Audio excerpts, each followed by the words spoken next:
अस्सलामुअलैकुम वरहमतुल्लाहि वबरकातुहू। दोस्तों, आज के वीडियो में हम आपको बताएंगे कि टमाटर की पनीरी आपने घर में कैसे लगानी है। अगर आप इस वक्त टमाटर की पनीरी लगाएंगे तो आपको आने वाले वक्त में कितना फ़ायदा होगा। अगर आपने हमारे चैनल को अभी तक सब्सक्राइब नहीं किया है तो बराए मेहरबानी चैनल सब्सक्राइब करें, वीडियो को लाइक शेयर ज़रूर कर दिया करें।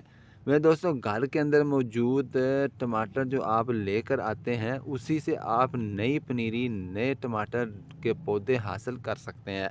मैं कभी भी बाज़ार से पनीरी नहीं लाता, ना मंडी से, ना बाज़ार से, ना दुकान से, कहीं से भी नहीं।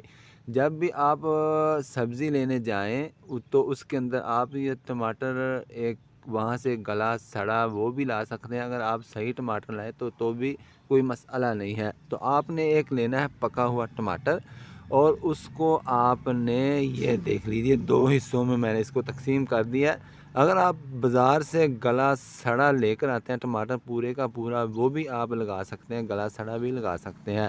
अगर आप सही टमाटर लेकर आते हैं तो आपने उसको 2 हिस्सों में तक़सीम कर लेना है। उससे पहले आपने इसके लिए मिट्टी अच्छे से तैयार करनी है, बारीक वाली। ये देखें, बिल्कुल बारीक मिट्टी है। उसके अंदर आपने ये पुराना गोबर जो आपको नज़र आ रहा है वो भी थोड़ा सा मिक्स कर लें। बल वाली मिट्टी, नरम मुलायम बिल्कुल बारीक मिट्टी हो, और उसके अंदर आप अगर टमाटर की पनीरी लगाएंगे तो आपको बहुत फ़ायदा होगा। अगर आप इस मौसम में टमाटर की पनीरी लगाते हैं तो फिर आपको आने वाले वक्त में जब मौसम बहार शुरू होता है, फरवरी मार्च, तो आप उस वक्त तक ही आपके पौधे तकरीबन इतने इतने हो जाएंगे। बिल्कुल टमाटर की पनीरी आपकी बड़ी बड़ी हो जाएगी, तैयार हो जाएगी।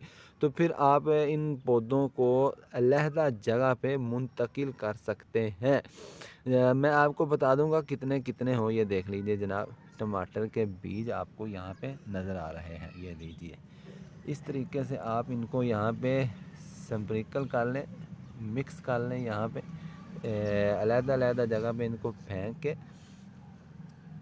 तो ऊपर से आपने इनके ऊपर दे देनी है हल्की सी मिट्टी। ये लीजिए जनाब, यहाँ से आपने मिट्टी उठानी है और बिल्कुल हल्की हल्की ऊपर से इसको फेंक देना है।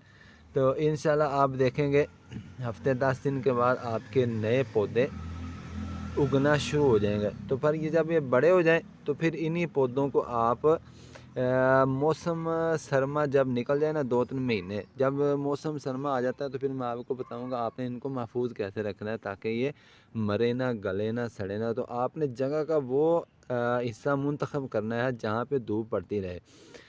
सर्दियों के अंदर क्योंकि धूप कम आती है तो आपने धूप वाली जगह का इंतखाब करना है। इंशाल्लाह मैं आपको आने वाली वीडियो में बताऊंगा कि आपने इनकी हिफाजत कैसे करनी है। उम्मीद करना आपको वीडियो को अच्छी लगेगी, तो भाई के चैनल को जरूर सब्सक्राइब कर, वीडियो को लाइक कर दे। अल्लाह हाफ़िज़, अस्सलाम वालेकुम।